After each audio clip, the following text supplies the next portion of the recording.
Saudações, aventureiros! Esse é o nosso primeiro vídeo da Torre do Mago.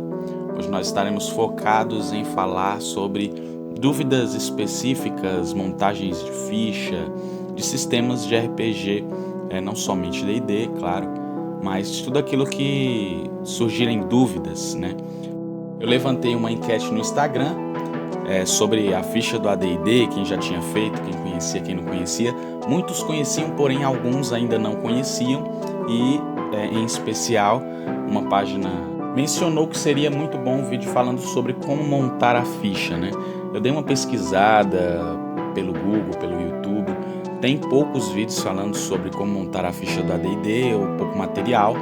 E os que tem muitas vezes são muito longos. Então eu quero fazer aqui um vídeo que seja bem rápido para que você possa entender rapidamente e fazer a sua ficha para você estar jogando AD&D.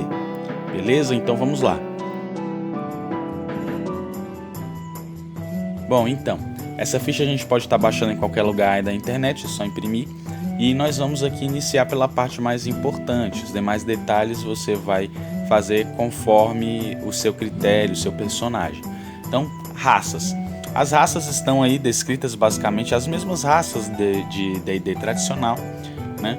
E as raças têm um critério de atributos, de valores mínimos e máximos que se pode ter, assim como as classes também, que o jogador deve cumprir.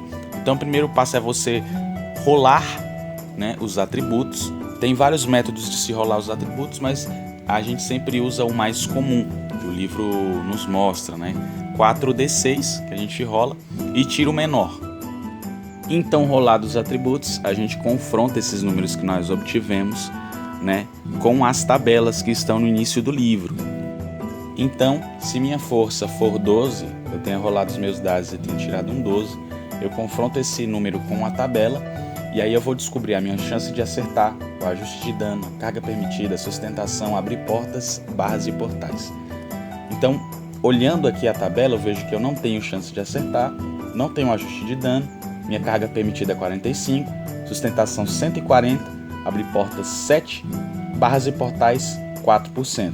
Então a gente consegue definir todos os nossos atributos, os nossos valores referentes a cada atributo, destreza, constituição, inteligência, sabedoria e carisma, simplesmente fazendo isso. Então você vê o seu número, confronta a tabela e antes mesmo de estar lançando ali, confrontando a tabela, tem que lembrar também de fazer os ajustes da raça que você escolher. Porque quando você rolar os atributos, você vai ver em quais raças você se encaixa. Porque, como eu disse, tem raças que têm critérios mínimos e máximos. Você tem que ter um mínimo de inteligência, ou máximo de inteligência para ser aquela raça. Então, os seus atributos vão definir que raça você pode pegar, né? Digamos assim. E as classes da mesma maneira. Então, tendo verificado que os meus números batem, né, com aquela raça, eu posso exercer ali ser aquela raça, eu vou para a parte das classes. Eu costumo chamar de arquétipos, né? É o que o livro nos dá, porque ele nos dá homem de armas, sacerdotes, ladrões e magos. E dentro desses arquétipos tem as classes específicas, nomes de armas, por exemplo, guerreiro, paladino, o range, por aí vai. Então, nesse momento, você escolhe a sua classe, dá uma lida, dá uma olhada, né? São realmente muito parecidas com as dos D&Ds posteriores e tudo mais. E aí, escolhendo, você vê se você atende aos critérios daquela classe, né? Como falei, valor mínimo ou máximo de um determinado atributo para estar exercendo aquela classe.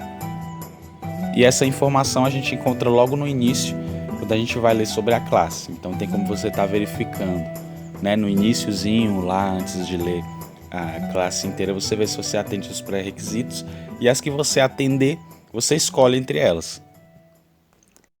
Classe de armadura. Vamos falar um pouco sobre a CA. No AD&D ela é um pouco diferente, quanto menor melhor, ao passo que nas demais edições, quanto maior melhor, no AD&D já tem essa dinâmica diferenciada.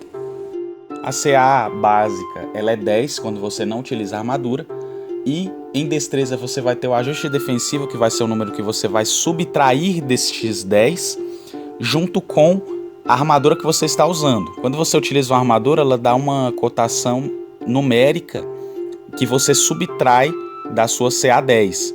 E aí somado com o ajuste defensivo, se você tivesse, o seu número te der, você vai ter uma CA menor. Bom, uma suposição, para a gente entender um pouco melhor. Vamos supor que eu uso uma cota de malha. E essa cota de malha, quando eu dou uma olhada na tabela do livro, ela diz que a minha CA se torna 6, por exemplo. E aí eu tenho um ajuste defensivo de 2. Então eu já tenho 6, né, de 10 já vira 6 por causa da minha armadura. E através do meu ajuste defensivo eu subtraio mais 2, né, que fica 4. Então a minha CA viria para 4. Vamos falar sobre ataco, que para muitos é um terror, mas que é um sistema muito simples. Ataco ela é definida pela sua classe, conforme você vai passando de nível, ela pode ir progredindo, né? E quanto menor ataco, melhor. Também a mesma dinâmica da CA. Então, como é que funciona?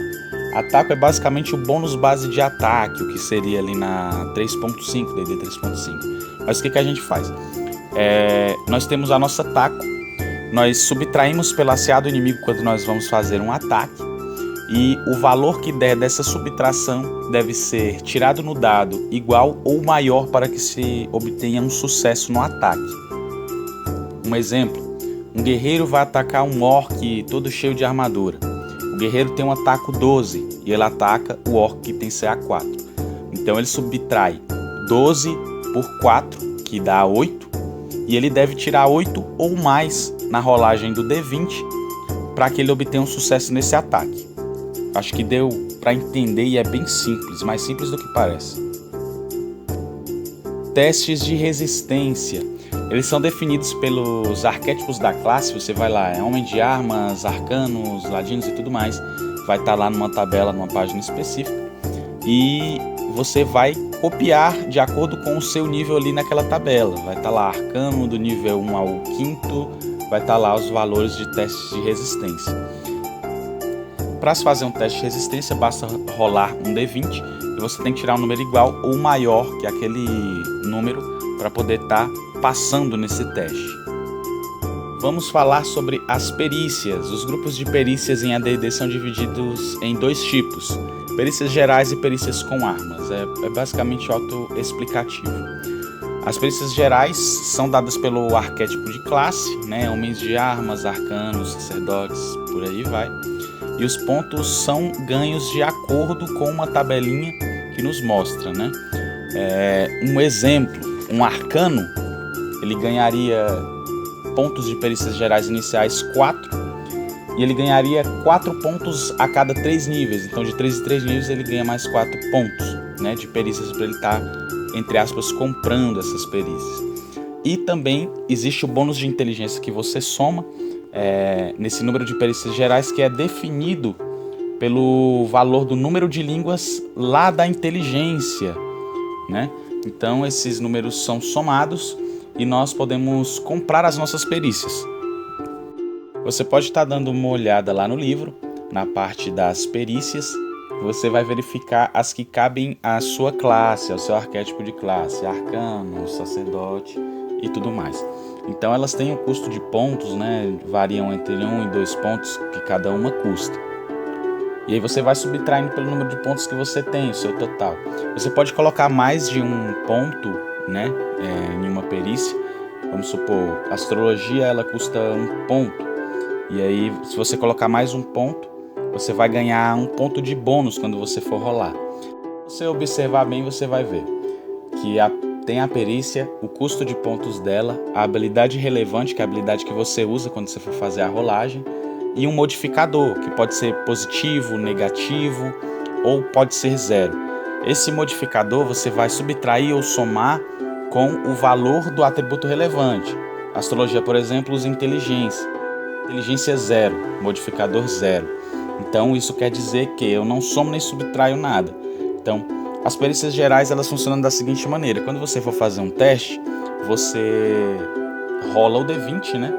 E aí o resultado que você tem que tirar é igual àquele modificador somado ou subtraído com a sua habilidade relevante. Então, astrologia, por exemplo, usa inteligência, porém não tem nenhum modificador que eu tenha que fazer uma operação, né? Somar ou subtrair. Então a minha inteligência é 15.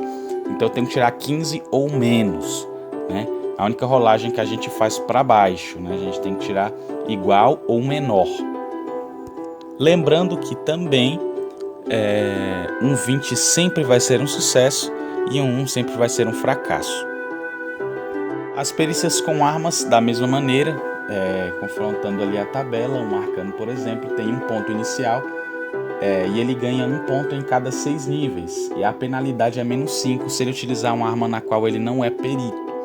Então você gasta um ponto para ser perito naquela arma, ou seja, você sabe usar aquela arma muito bem, né? Você sabe utilizar ela e tudo mais. Se você por acaso pega uma arma que você não tem perícia, você vai levar essa penalidade que é demonstrada pela tabela. No caso dos guerreiros especificamente, eles podem gastar 2 pontos para se especializarem naquela arma. Então a partir dali eles vão ganhar bônus de ataque e bônus de dano, mas somente para guerreiros. Isso está no livro na parte de especializações. Então, aventureiros, é isso, chegamos ao final.